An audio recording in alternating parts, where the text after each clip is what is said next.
은퇴 후 재정 파탄을 막는 5가지 필수 원칙. 은퇴 후 노후 자금을 어떻게 지킬 수 있을까요? 은퇴 후에는 일자리가 없어지는 만큼 자산 관리가 중요해지죠. 은퇴 전에 준비할 수 있는 것들은 많지만 그 준비가 제대로 되지 않으면 은퇴 후 경제적 안정성을 확보하는 데 어려움이 있을 수 있습니다. 그래서 은퇴 후 자산을 지키는 5가지 방법을 구체적으로 알려드리겠습니다. 노후 자금은 단순히 살아가는 데 필요한 비용만이 아니라 더 나은 삶의 질을 위한 자산이기 때문에 그 관리가 중요합니다. 그럼 어떻게 노후 자금을 안전하게 지킬 수 있을지 오늘 영상에서 함께 알아보겠습니다. 원칙 1번, 은퇴 후 자산을 꾸준히 관리하기. 은퇴 후 자산을 관리하는 것은 단순히 돈을 잘 관리하는 것 이상의 의미를 갖습니다. 우리는 일할 때 매달 정해진 수입을 받으면서 자산을 축적하지만 은퇴 후에는 일하지 않게 되므로 자산을 어떻게 관리할지에 대한 전략이 필요합니다. 은퇴 후 자산 관리에서 가장 중요한 것은 바로 자산을 지키는 것입니다.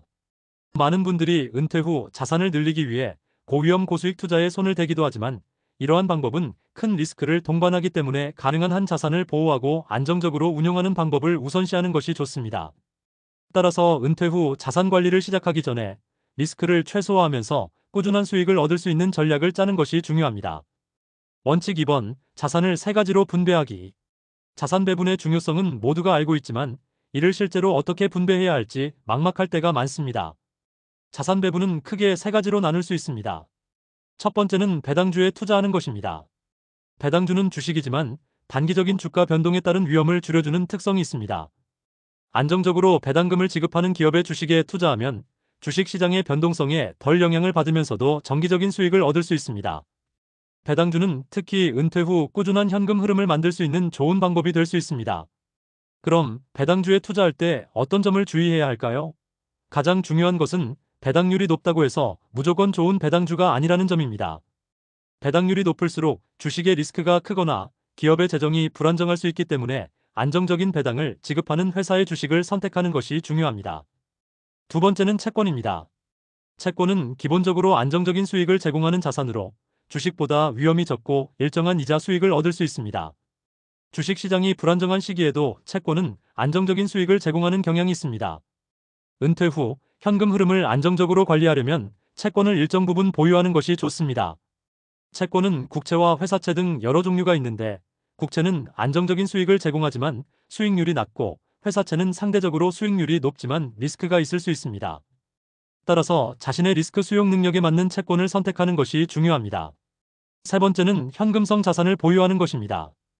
은퇴 후에는 언제든지 현금을 활용할 수 있도록 일정 부분 현금을 준비해두는 것이 중요합니다. 예기치 않은 지출이 생길 수 있기 때문에 급하게 돈이 필요할 때 대비할 수 있도록 현금성 자산을 준비하는 것이 바람직합니다. 현금성 자산은 예금, 적금, 머니마켓 펀드 MMF 등으로 구성될 수 있습니다. 현금성 자산을 너무 많이 보유하게 되면 장기적으로 수익을 얻기 어려울 수 있지만 은퇴 후 불안정한 상황에 대비하려면 적당한 비율로 현금을 보유하는 것이 좋습니다. 은퇴 후 자산 관리에서 중요한 점은 자산을 다양하게 분배하고 리스크를 분산하는 것입니다. 다양한 자산에 분산 투자하면 주식이나 채권, 부동산 등 한 가지 자산군이 부진해도 다른 자산군이 안정적인 수익을 낼 수 있습니다. 자산 배분을 잘한다면 주식시장의 변동성이나 부동산 시장의 변동에 크게 영향을 받지 않고 안정적인 수익을 유지할 수 있습니다. 원칙 3번, 은퇴 후의 수입원을 다양화하기. 은퇴 후 수입원이 하나로만 의존하면 불안정할 수 있습니다. 그래서 은퇴 후에는 가능한 다양한 수입원을 만들어 놓는 것이 중요합니다. 첫 번째는 연금입니다. 국민연금 외에도 개인연금, 퇴직연금 등을 통해 일정한 수입을 확보하는 것이죠. 연금은 일종의 안정적인 수입원이 될 수 있기 때문에 은퇴 후 기본적인 생활비를 안정적으로 확보하는 데 큰 도움이 됩니다. 두 번째는 부동산입니다. 은퇴 후 일정 부분 부동산을 보유하고 있다면 월세나 임대 수익을 통해 안정적인 현금 흐름을 만들 수 있습니다.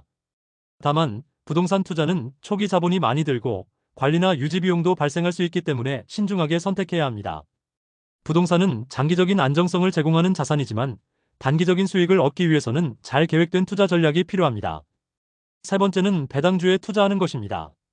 배당주는 주식시장에서 안정적인 수익을 제공하는 좋은 투자처로 주식이지만 배당금을 통해 꾸준한 수익을 얻을 수 있습니다. 배당주는 주식 가격의 변동성에 영향을 덜 받으며 장기적으로 안정적인 현금 흐름을 제공합니다. 은퇴 후 안정적인 수익원을 찾고 있다면 배당주는 좋은 선택이 될 수 있습니다. 또한 배당주는 장기 투자로서 자산을 불리기에도 유리한 방법입니다. 하지만 배당주도 기업의 재정 상태나 시장 상황에 따라 영향을 받을 수 있으므로 철저한 분석이 필요합니다. 원칙 4번, 은퇴 후 세금 관리하기. 은퇴 후에는 세금 부담이 커질 수 있기 때문에 세금 혜택이 있는 금융상품을 활용하거나 절세를 위한 재정 계획을 세워놓으면 불필요한 세금 부담을 줄일 수 있습니다. 예를 들어 비과세 종합저축이나 연금 상품은 세금 혜택을 받을 수 있어 자산을 효율적으로 관리하는 데 유리합니다. 또 은퇴 후 자산을 관리하는 데 있어 세금 계획은 매우 중요합니다. 세금 부담을 최소화할 수 있는 방법을 미리 알고 준비해두면 은퇴 후 자산을 보다 효율적으로 지킬 수 있습니다. 원칙 5번, 은퇴 후 보이스피싱 조심하기. 보이스피싱은 전화나 문자, 이메일을 통해 가짜 금융기관이나 경찰, 세무서 등을 사칭하여 개인정보를 요구하는 사기 수법입니다. 은퇴 후 금융 거래를 많이 하게 되면 보이스피싱의 피해를 입을 확률이 높아지기 때문에 이 부분에 대해 철저히 예방하는 것이 중요합니다. 보이스피싱 피해를 예방하려면 금융기관에서 전화로 개인정보를 요구하지 않는다는 점을 기억하고 의심스러운 전화나 문자, 이메일을 받았을 때는 절대 응답하지 말고 해당 기관에 직접 확인하는 것이 필요합니다. 금융기관은 절대로 전화로 개인정보를 요청하지 않습니다. 마지막으로 은퇴 후 자산을 지키는 데 있어 정신적인 준비도 중요합니다. 은퇴 후에는 경제적인 불안감이나 스트레스가 커질 수 있기 때문에 이를 극복하기 위한 준비가 필요합니다. 경제적인 불안감을 덜어내기 위해서는 미리 준비한 자산으로 생활비를 충분히 계산하고 예상되는 지출을 관리하는 것이 중요합니다. 또한 은퇴 후 생활의 질을 높이기 위해서는 정신적인 안정도 필요합니다. 스트레스를 줄이고 긍정적인 마인드를 유지하면서 은퇴 후에도 즐겁고 건강한 삶을 유지하는 것이 중요합니다. 오늘은 은퇴 후 노후 자금을 지키는 방법에 대해 알아봤습니다.